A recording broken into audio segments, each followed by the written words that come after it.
నమస్తే, welcome to our channel. నేను miss సిరి. నారా లోకేష్ గారికి వైసీపీ అభ్యర్థి గుడ్ న్యూస్ చెప్పారా? సో ఈ అంశాన్ని మనకి వివరించడానికి మనతో పాటు ఉన్నారు ప్రముఖ సీనియర్ జర్నలిస్ట్ జగదేవ్ గారు. నమస్కారం సార్. నమస్తే అండి.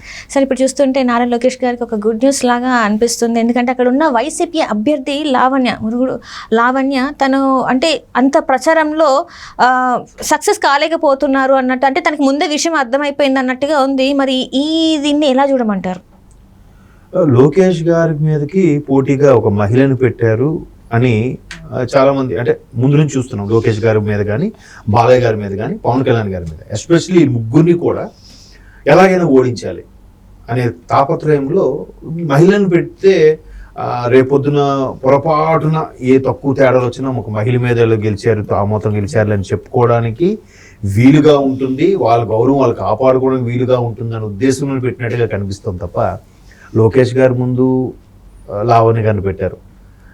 అసలు ఈసారి ముందు సిట్టింగ్ ఎమ్మెల్యే ఆళ్ళ రామకృష్ణారెడ్డి గారిని పెట్టినా లోకేష్ గారే గెలుస్తారనే ఒక భరోసా వచ్చేసినప్పుడు రామకృష్ణారెడ్డి గారిది మరి ఎందుకో షఫుల్ అయ్యిందో ఏంటో తెలియదు. ముందు వైసీపీకి రాజీనామా చేశారు, ముఖ్యమంత్రి గారు పట్టించుకోవట్లేదు అన్నారు, తర్వాత కాంగ్రెస్లోకి వెళ్తానన్నారు, ఆ తర్వాత అదే గాజువాక ఎమ్మెల్యే అందరూ రాజీనామా చేసినప్పుడు ఆయన కూడా చేశారు, సరిగ్గా సంక్రాంతి ముందు ఎప్పుడు అనుకుంటా. ఆ తర్వాత మరలా ముఖ్యమంత్రి జగన్మోహన్ రెడ్డి గారు పిలవడం, బుజ్జగించడం, మళ్ళీ కలవడం, ఏవో రకరకాలుగా. ఆళ్ళ రామకృష్ణారెడ్డి గారికి అంత ఇమేజ్ ఉంది, కేవలం అమరావతి వద్దని అనుకుంటున్నారు కాబట్టి, క్యాపిటల్గా ఇష్టం లేదు అనుకున్నారు కాబట్టి ఆయన గెలిచారు, లోకేష్ గారు ఓడిపోయారని చెప్పి డంకా బజాయించుకున్నారు. కానీ లోకేష్ గారు స్వల్ప తేడాతో ఓడిపోయారు. బట్ దట్టు లోకేష్ గారి స్పిరిట్ నిజంగా ఒక స్పీచ్లో చూస్తే నాకు ఏమనిపించిందంటే, అసలు తెలుగుదేశం పార్టీ ఆవిర్భావం నుంచి మంగళగిరి నియోజకవర్గంలో చాలా కొద్దిసార్లు, 1-2 సార్లే టీడీపీ గెలుచుకోవడం జరిగిందంట. అంతకుముందు ఎప్పుడు కూడా, అంటే ఈ 40 ఏళ్ళ తెలుగుదేశం సుదీర్ఘ ప్రస్థానంలో ఎప్పుడు, అంటే 40 ఏళ్ళలో కనీసం 8 సార్లు ఎలక్షన్స్ వచ్చుంటాయిగా, 7-8 సార్లు. 7-8 సార్లు 2 సార్లు టీడీపీ గెలుచుకుంది, మిగతా 5 సార్లు కూడా వేరే వేరే పార్టీలు గెలుచుకున్నాయి.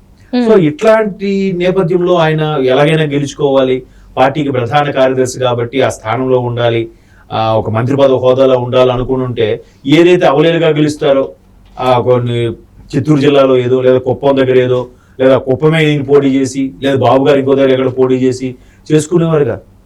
అలా చేయలేదే. ఎక్కడైతే తెలుగుదేశం పార్టీకి తక్కువ ఓట్లు వస్తున్నాయో అక్కడ పార్టీని బలోపేతం చేయాలి, అక్కడ ఓట్లు మళ్ళీ గ్యాదర్ చేసి పార్టీని స్టాండర్డ్ చేయాలి ఉద్దేశంతోనే అక్కడ పోటీ చేశారన్నట్టు చెప్పారు. అంతవరకు ఈ విషయాన్ని ఎవరు సరిగ్గా పబ్లిసిటీ కూడా చేసుకోలేకపోయారు, టీడీపీ వాళ్ళు కూడా. లోకేష్ గారు చెప్పిన తర్వాత కరెక్టే కావాలా, ఈ యాంగిల్లో కూడా ఎందుకు చాలా మంది టీడీపీ సీనియర్ నాయకులు అనలైజ్ చేయలేకపోయారని కూడా అనిపించింది. సో ఇప్పుడు ఆయన ఎలాగైనా ఓడించాలి, అటు పవన్ కళ్యాణ్ గారిని ఎలాగైనా ఓడించాలి, అది కూడా ఒకవేళ వాళ్ళు ఖచ్చితంగా గెలుస్తారు.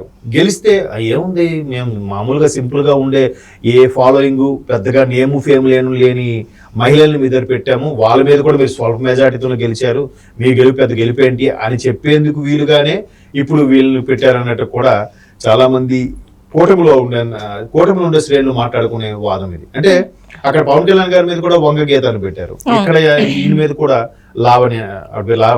మురుగుడు లావణ్య ఆవిడ పెట్టారు. సో ఆవిడ చూస్తే పెద్దగా ప్రచారంలో ఎక్కడ కనిపించట్లేదు.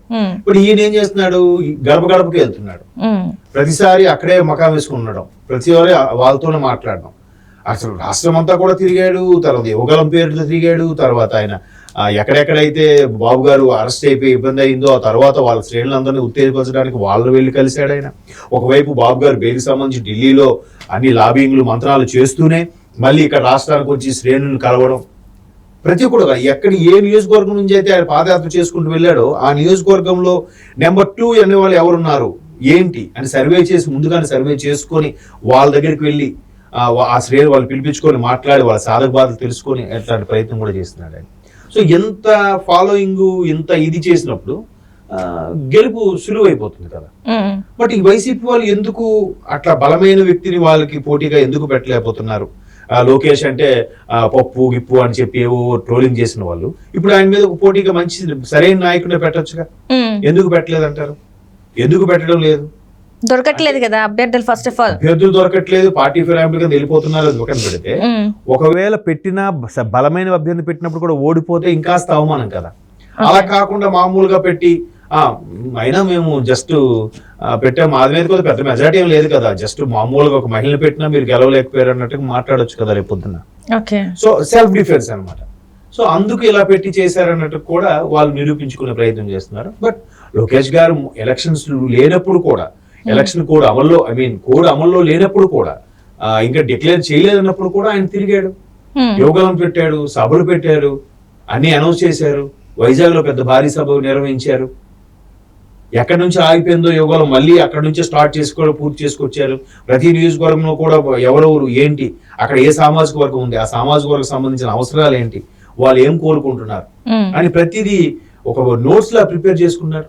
మామూలుగా ఒక రచ్చబండలాగా మామూలు కూర్చున్నా కూడా ఒక చెట్టు దగ్గర కూర్చొని శామ్యాన్ని వేసి కూర్చోబెట్టి అందరిని పిలిపిస్తే ఏంటి అని వెంటనే తీసి నోట్ చేసుకుంటున్నాడు ఆయన. ఓకే, ఇక్కడ ఈ నియోజకవర్గం సంబంధించి ఇక్కడ ఈ నాయకులు ఉన్నారు, ఈ సామాజిక వర్గం ఉంది, వీళ్ళు ఈ విధమైన కోరికల్లో ఉన్నారు, వీళ్ళకి ఇవి కావాలని అనుకుంటున్నారు, మినిమం మౌలిక సదుపాయాలు ఇవి లేవని అనుకుంటున్నారు, అవి నోట్ చేసుకుంటున్నాడు ఆయన. ఒకవైపు రెడ్ డైరీ నోట్ చేస్తున్నాడు, ఎట్లాగా ఎవరెవరు ఏ అధికారులు దుర్వినియోగానికి పాల్పడుతున్నారు, ఏ అధికారులు ప్రత్యేకమైన ఒక పార్టీకి కొమ్ము కాస్తున్నారు, ఏ అధికారులు విచక్షణ రహితంగా వాళ్ళకి అధికార పక్షం వాళ్ళకి ఫేవర్ గా ఉంటూ వీళ్ళకి అన్యాయంగా గుడ్డిగా ఫాలో అయిపోతున్నారు, అటువంటి నోట్ చేస్తూ మంచిది కూడా ఎలా ఏం చేయాలి, ప్రభుత్వం వచ్చిన తర్వాత ఏవేవి ఇక్కడ ఇంప్లిమెంట్ చేయాలి అనేవి కూడా నోట్ చేసుకుంటాను. అది కదా ఇప్పుడు ఎలాగైనా అవునా ఓకేనమ్మా చూద్దాం అంటే ఇంకా అంతే, చూద్దామే అలా కాక పట్టలేదు, రండి కూర్చోండి ఏంటి అవన్నీ నోట్ చేసుకొని ఓకే ఇది చేస్తే ఏమవుతుంది, మరి అలాంటప్పుడు మిగతా వాళ్ళకి ఏంటి సమస్య. ఒకసారి నేను చూశాను అది, అంటే ఒక పర్టికులర్ నియోజకవర్గంలో ఒక పెద్ద ఆయన పిలిచి మాట్లాడుతున్నప్పుడు ఆయన సాధకులు చెప్తున్నారు, అయ్యా బాబు ఇలాగా అని చెప్తుంటే, మరి మీ సామాజిక వర్గం ఇలా చేసాం అనుకోండి, మరి ఇక్కడ వీళ్ళు కూడా ఉన్నారు కదా, వీళ్ళకి మళ్ళీ ప్రశ్న ఎదురవుతుంది కదా, దీనికి ఏం చేద్దాం అంటే, మరి చూడండి బాబు ఇద్దరికి మాకు కలిపి మాట్లాడి పెట్టండి, ఏదో చెయ్యండి బాబు అంటే, అలాగే అది నోట్ చేసుకుంటాను, మీరు ఇది మళ్ళీ గుర్తు పెట్టుకోండి, మళ్ళీ ప్రభుత్వం వచ్చాక మళ్ళీ ఒకసారి మీ స్థానిక ఎమ్మెల్యే ద్వారా మనం ఈసారి మాట్లాడడం చర్చేద్దాం, మీరు వచ్చి కలవాల్సి ఉంటుంది అని కూడా చెప్తున్నాడు. అట్లా అంత ఓపిక్ గా డీటెయిల్ గా ఎవరు తర్వాత అవుతుందో లేదో విషయం పక్కన పెడితే ముందు అంత ఓపిక్ గా వినడం అనేది ప్రజలకు కావాల్సింది అదే కదా. అబ్బాయి చెప్పి డాక్టర్ దగ్గరికి వెళ్ళామమ్మా, ముందు ఏంటి నీ ఏజ్ అంతా 60 వయసు ఏమిటంతేలే ఎలాగ వస్తాయి వాడు అనేసాడు అనుకోండి, ఏ డాక్టర్ సరిగ్గా చూడట్లేదురా, నిజంగా కరెక్ట్ టాబ్లెట్స్ ఇచ్చినా కూడా డయాగ్నోసిస్ చేసినా కూడా అలా కాకుండా ఏంటి చెప్పండి ఎక్కడ ప్రాబ్లం, ఓకే ఏం నిద్ర పడుతుందా, ఏంటి మాత్రలు ఏం వాడుతున్నారా, ఎట్లా డీటెయిల్ అడిగితే అబ్బా అక్కడే సగం రోగికి సగం జబ్బు తగ్గిపోతుంది. అది కదా కావాల్సింది ఏ మనిషికైనా, హ్యుమానిటీ లెవెల్స్ మెయిన్ ఏ వృత్తికైనా. అందులో రాజకీయానికి మరీ ఎక్కువ కావాలి, ఓపిక ఎక్కువ కావాలి. నిజంగా ఆ వెర్షన్ ఏదైతే ఉందో తనకు తానుగా ఆయన ఎంత మార్చుకున్నాడు అనేది స్వయంగా రామ్ గోపాల్ వర్మే చెప్పారు కదా. నిజంగా నేను అన్న డైలాగ్కో లేకపోతే ట్రోల్ చేసిన ఇంపాక్ట్కో తనకు చాలా మేక్ ఓవర్ అయ్యారు, చాలా చేంజ్ అయ్యారు లోకేష్ అని కూడా చెప్పాడు. అలాగే ఎవరు చేంజ్ అవుతారు, బాడీ లాంగ్వేజ్ నుంచి, ఫేస్ కట్ నుంచి, మాట్లాడే విధానం నుంచి ప్రతిదీ కూడా. అలాగే లేకపోతే ఎంత లోకేష్ బాబు అంటారు కదా, ఎప్పటికి వచ్చేసింది ఇది అంతకి వెళ్తే పని అవుతురా అని అనేవాళ్ళు కదా, అలాగ అనట్లేదు కదా. బాబు గారిని కలవాలన్నా కూడా ముందు ఈయన కలవడానికి ప్రయారిస్తున్నారు, ఈయన కొద్దిగా చెప్పి రికమెండ్ చేస్తే పని అవుతుంది కదా అని ఉద్దేశం. మరి ఎట్లా అది ఆ లీడర్షిప్ క్వాలిటీస్ ఎలా వచ్చాయంటారు? మౌల్డ్ చేసుకోవడము, చూసి నేర్చుకోవడము, మంచి విషయం చేసి ఫాలో అవ్వడము చేయాలి. సో ఎన్ని క్వాలిటీస్ ఉన్నాయి కాబట్టి గెలుపు ఖాయమని అందరి అభిప్రాయం అవుతుంది. అక్కడ స్థానికులు కూడా అదే చెప్తున్నారు. పైగా క్యాపిటల్ ఎప్పుడైతే అక్కడ నుంచి తప్పించారో చాలా మంది రగిలిపోతున్నారు. సో అది వన్ సైడ్ అయిపోతుందని నా అభిప్రాయం. Right sir, right, thank you so much sir. Thank you.